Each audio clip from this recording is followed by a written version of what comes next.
You know, as an AI speaker and helping people grow their business, the question always comes up about ethics and AI and ChatGPT and Bard. And that's what we're going to be exploring today. Welcome to Fordify Live with your host, Ford Saeks. And my guest today is my good friend and colleague on the circuit, Chuck Gallagher.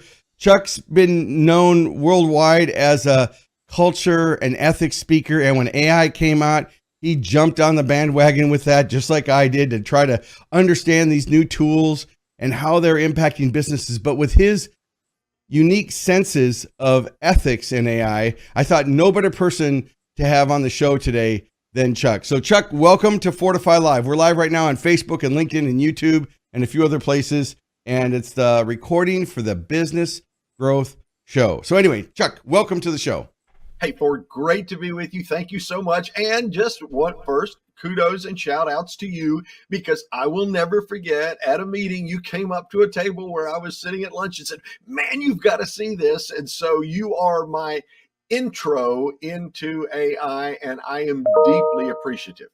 Well, I'm just glad to be able to do it. I mean, you know, they got over 100 million users in like a month, and now it's over 1 billion. And this topic is changing so quickly. So as of this broadcast, you know, there's ChatGPT 3.5 and 4, but this year end, it's going to go to 4 and then 5 and then 5 and then 6, you know.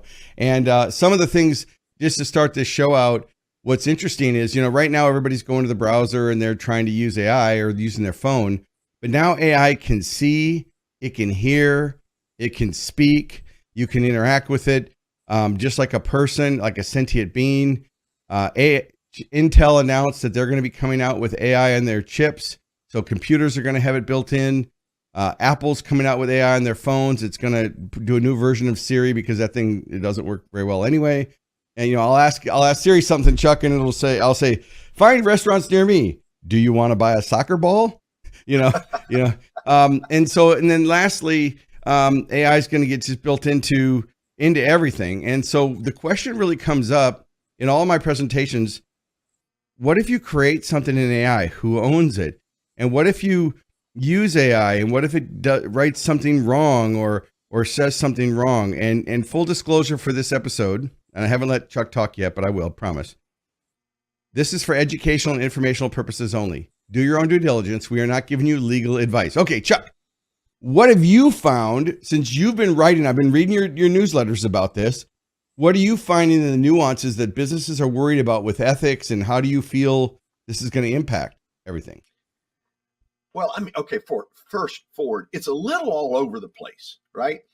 Some businesses are like, oh my gosh, I don't want to use it. I'm afraid that if I take my content, my Excel spreadsheet, my problem, my whatever, and put it into AI, somehow it now is going to be disseminated to everybody in the world. So a lot of them are real close to the chest and proprietary.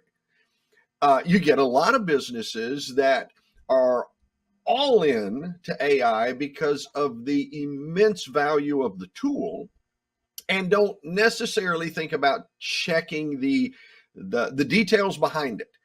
So it's a little all over the place. And of course, you got a lot of people that are just pure plain scared of, oh my gosh, there'll be these beings and it's going to take over everything. And it's like, so there is no one right answer, other than I will say this. I believe the AI revolution is kind of like when cars first came on in the 1900s. You know, think about it. If you made saddles or bridles or whatever, and everybody in 1900 could ride a horse. And I don't know about you, you ride bikes. I don't ride anything other than my electric car. But the reality is it did change everything. And unless you were willing to get on the bandwagon, you were left behind. And I think where we are today is that is true. It is an amazing tool. And if you learn to use the tool, it will make your life better. Or you can stick your head in the sand and you will be left behind. Because in 2023, with everything we've seen from the first time you showed me ChatGPT to where we are right now, imagine 2025 or 2030. That's mind-boggling. Well, you know, for me, what's really crazy is, I'm known as a business growth expert, so I speak to franchise groups and I help them dominate their local marketing. You and I have worked together for years. And so you've been on the circuit talking about culture and ethics, because one of the biggest challenges organizations have is their people. And how do you create a culture where your people want to stay and you retain them, right? So you've been the culture kind of expert and ethics guy, and you've got a huge story behind that and best-selling books and things.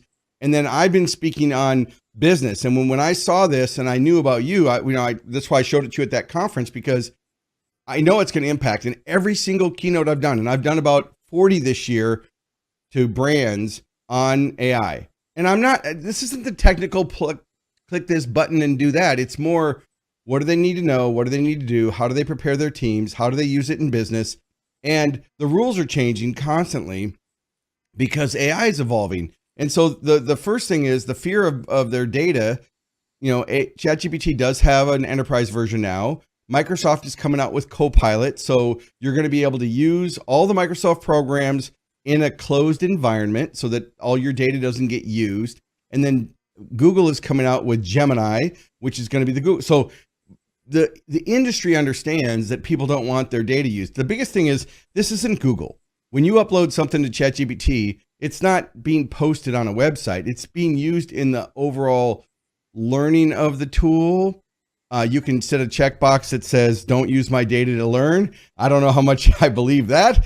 If we start talking about going to Jamaica, guess what? Everybody who's listening to this on the podcast or listening on TV, if their speakers are on, they're going to start seeing ads for Jamaica now. Jamaica. So they're going to start seeing that. So we know that it's evolving everything, but I think we want to go back to the human side. What would you tell an organization about the cautions that they should implement if their teams are using it? I've got a few, but I'm interested in hear what you say.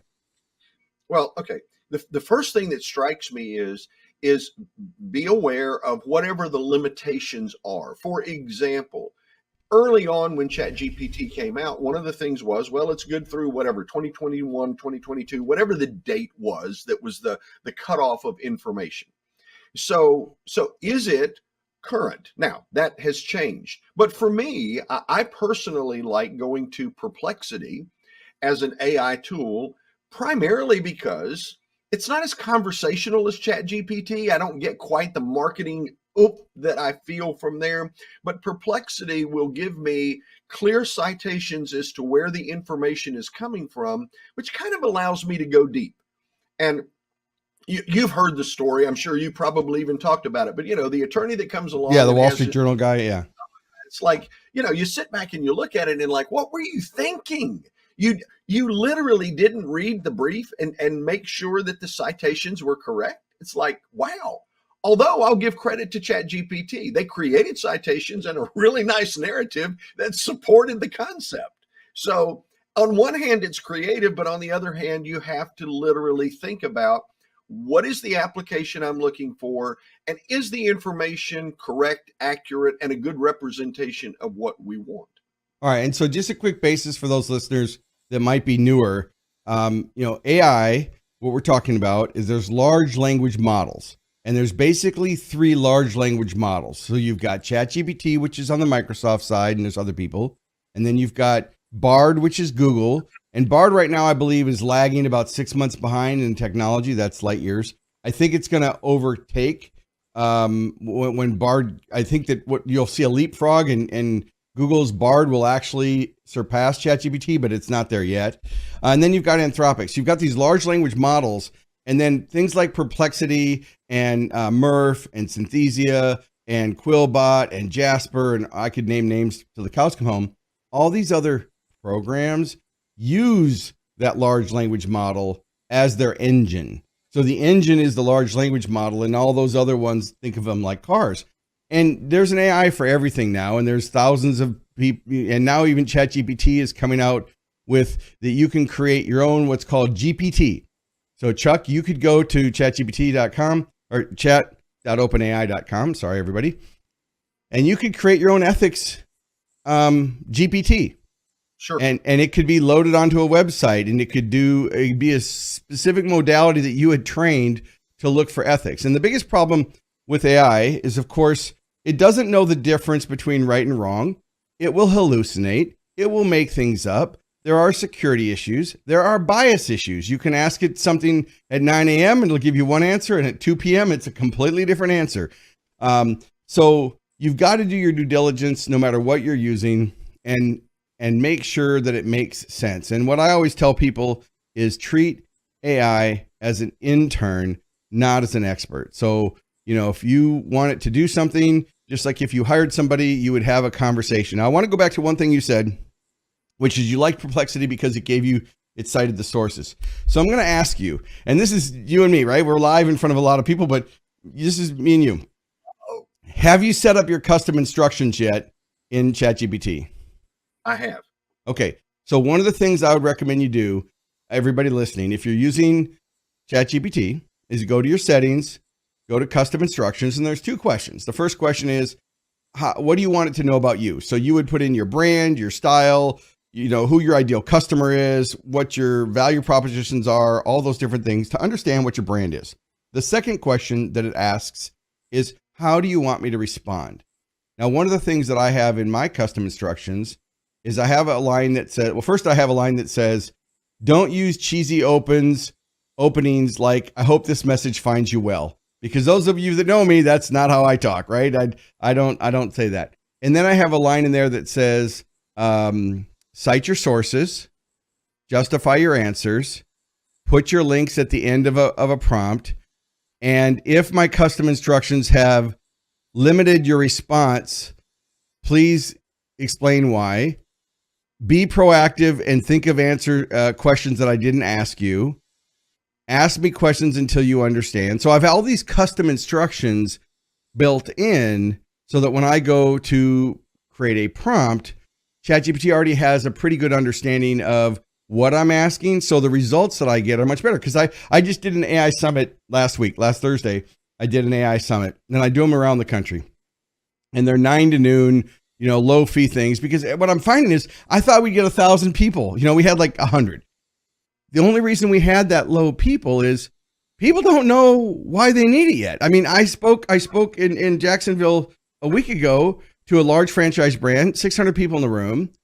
And I said, okay, on a scale of 1 to 10, if you're new, keep your hand up on 1. And as I go up in numbers, what's your experience level? So if you're a 10, you'd keep your hand up, right? So I said 1, 2, 3. By 3, everybody's hand was down. And then I said, raise your hand if you've never really played with it. 80% of the room raised their hand. I'm thinking, how? Like, I would have expected that last year. But right. They hear about it on the news. It's on the news. I mean, you can't turn on the news without seeing the government's trying to regulate it. Good luck on that. By the time the government gets around to regulating anything, you only need 3 seconds of someone's voice in order to clone them. So, back to the ethics question. What do you tell somebody who writes a blog? Is it ethical to write a book or write a blog using ChatGPT? I'm just curious from the expert what you think. Well, I think so. And let me just share forward. I was on a podcast 2 weeks ago, and the lady that was doing the interviewing on the podcast, I mean, she was just inflamed with this whole idea that, oh my gosh, you might use ChatGPT or whatever it happens to be to write a blog or an article or whatever. And I got to the place, I have to admit, where I was just a little frustrated with this whole feel that she had. And I stopped. I said, let me ask you a question. It's a little weird. Do you bake? And it was weird. And she said, well, yeah, occasionally. And I said, well, let me ask you a question. What kind of flour do you use? She said, white. And I said, no. What's the brand? And she thought for a moment and named off a brand, Red Band or whatever. And what kind of butter do you use? Land O'Lakes. I said, you realize that this is not original. You're not being original here. I mean, you should have to churn the butter and really grind the wheat to make the flour. That's original.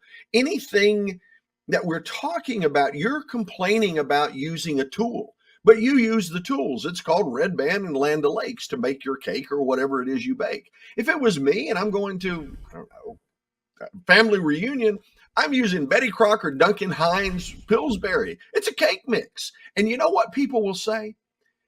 When they get there, if they like it, they'll say, man, that was a really good cake, Chuck.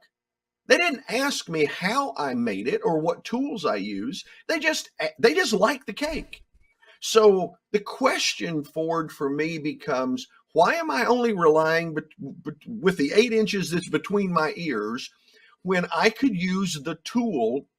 And I promise you, I have written blogs and articles using AI, and every time I learn something, because it has introduced something I would never have thought about. And it was like, that level of cognitive bias never crossed my mind, which means not only was it better than what I could have written, but it educated me on something I didn't know, which then I in turn use in my seminars. So it's a tool. Why would you not use it? Yeah, I when I first showed this to my team in November of last year, I pulled my team in and into this office right here. I won't change the screen with the camera, but I pulled them into this office, and I have a TV right behind me over here, and I said, "Hey guys, I want to show you something." So I started showing them what it could do, because I was using Jasper, and I've been using, people have been using AI for years. They just didn't know they were using it. It just wasn't. It wasn't like a public thing where you could interface with it. But AI has been around for many, many years, guys. So this isn't anything new, but the use of it was. And so I showed it to my writer. And the first thing, I was showing him how it could write sales copy and video scripts and social media posts and articles and standard operating procedures, and how it could help anybody in any business, whether they're in the operations bucket, the sales and marketing bucket, or the customer experience bucket, that it could help in all areas. And he looks at me and he says, Ford, that's cheating. And I said, so it's cheating as he's eating his microwaved macaroni and cheese, and I said, did you use the microwave today? Yeah. I said, well, did you, and so I did the same, kind of like the cake mix thing. It's the same example. I'm like, what's cheating? So I think the key here is do your own due diligence. I would tell our listeners that, you decide what you're going to work on, but, people say, will AI replace humans? No, it's going to replace humans not using AI. So, students are using it, teachers are using it, the government's using it, everybody's using it. And the key is it's here. It's not going anywhere. You're not going to be able to put the genie back in the bottle. And it's important to understand it. So from a business standpoint, use caution. I recommend any business or business owner or executive to create standard operating procedures and best practices. What's compliance? What's your best practices? And then train your team with what's acceptable and what's not acceptable. I mean, you and I both know, Nito Cobain from High Point University. And of course, I'm a graduate of High Point, so I'm happy about that. Name drop, because he gave me a degree. So I want to be very transparent on that. But what I would say is, when it first came out, he reached out to me and he's like, the campus is going nuts because the professors are trying to prevent their students. So at first they tried to put like this dome over the university, this intranet, so that they couldn't let anybody access it. Well, that lasted about a week, right? Because, everybody's got their phone and tethers and they can go onto the internet. So then they decided, okay, they're going to use it and teach. The professors are now telling their students they can use it, but they have to cite their sources, just like they would if they were doing research. So it's changing education. It's changing communication. Go ahead. Ford, that's interesting. Because I had that same thing come up in a seminar 2 weeks ago, and it was a professor at a university, and it was like, and it was related to healthcare. And it was like, I used to have my people write a 5,000 word article on HIPAA, and this has changed it. And it was like, okay, your thought was, and I get it, go to the library, do research, try to go through the process so you can write your 5,000 word article. I totally get it. And you'll have to learn that way, because that's the way to gather the information. And now the information's at your fingertips. You need to think about instruction different. Instead of they're going to gather the information, let them use ChatGPT. I don't care what they use. Write the best article on HIPAA you can. Turn it in. It isn't about the article. Now, as a teacher, instead of worrying about grading the freaking article, because it's going to be grammatically perfect. So don't worry about that. The question is, what are the 5 things you learned from it? Because after they turn the article in, if the next day in class you said, write 5 things you learned from the article that you wrote, if all they did was write it on ChatGPT and they turned it in and didn't pay any attention to it, they will fail, because they don't know what the 5 things were they learned. That's right. But somebody that actually read it and learned something from it could rattle off 5 things in a heartbeat. That's how you're able to tell if somebody learned. Because in education, it's about learning. It's not about how you get to the learning. All right. So I totally agree. So I'm going to play something and then I want to get your opinion on it. Okay. So this is for those of you watching or listening to the podcast. You can listen to the audio. You'll get the point. Here we go. You know, there's really only 4 ways to grow a business. Number 1, you want more clients, but we don't want more clients. We want higher value clients. Número 2, aumentar la transacción promedio.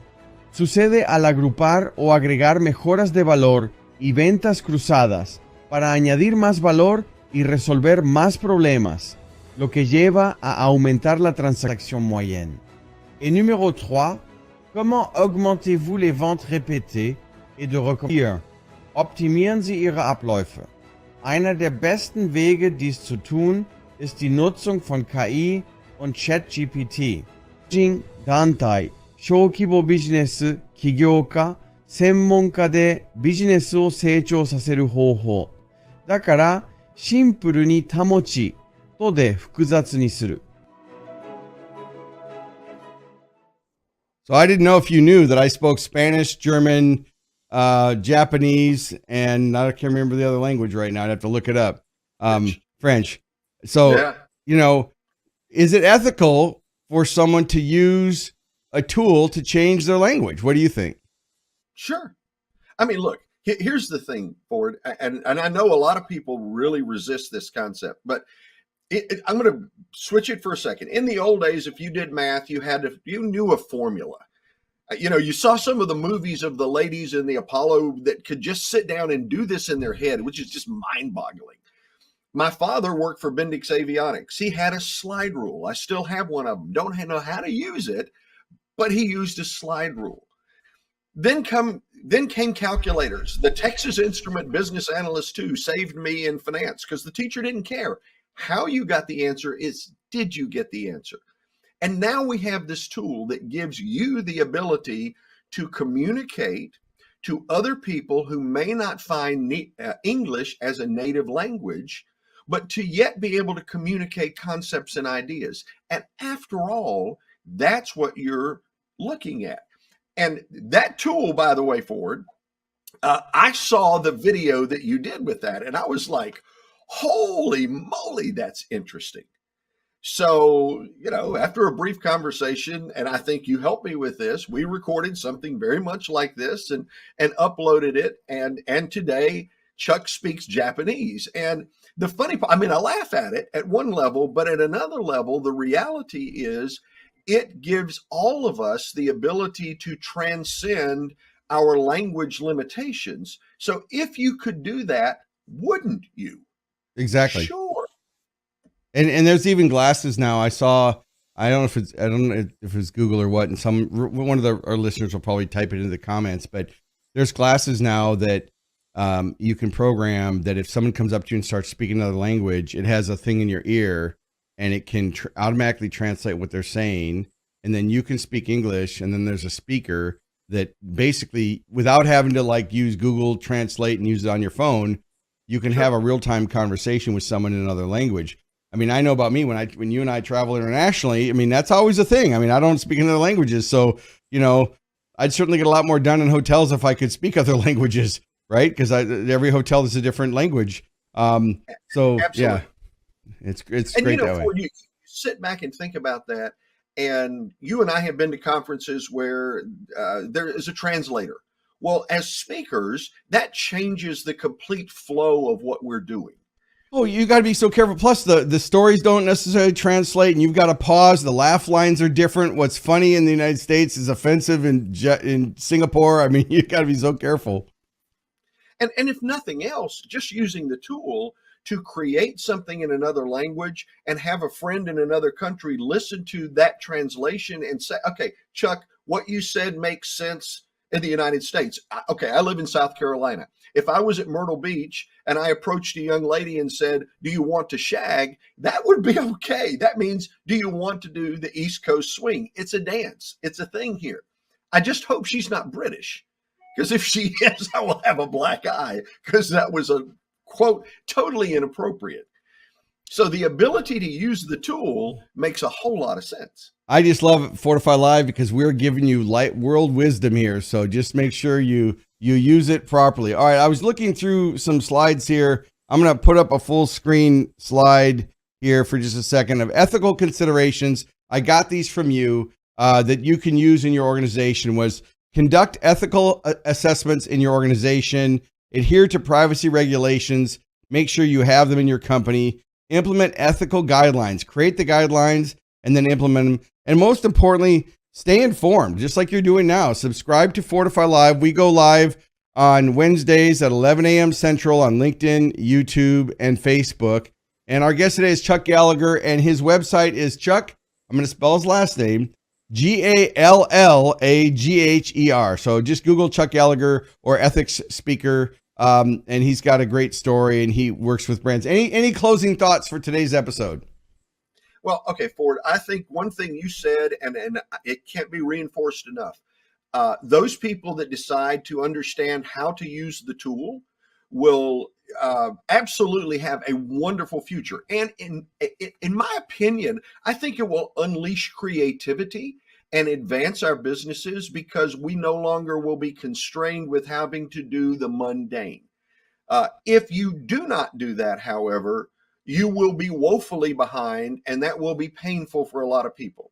And I also predict by 2025, I'm surprised like you that more people didn't get onto the bandwagon quicker, but there is no doubt they will, because it will just become natural, like using an iPhone. Yeah, it's going to be built into everything. So thanks, everybody. Thank you for tuning in to Fordify Live. Make sure to like, comment, and share this episode on your favorite social media platform. And don't forget to subscribe to the Business Growth Show podcast, available wherever you get your podcast streaming fix. We air weekly at 11 a.m. Central Time. So until next week, keep pushing the boundaries and never stop growing.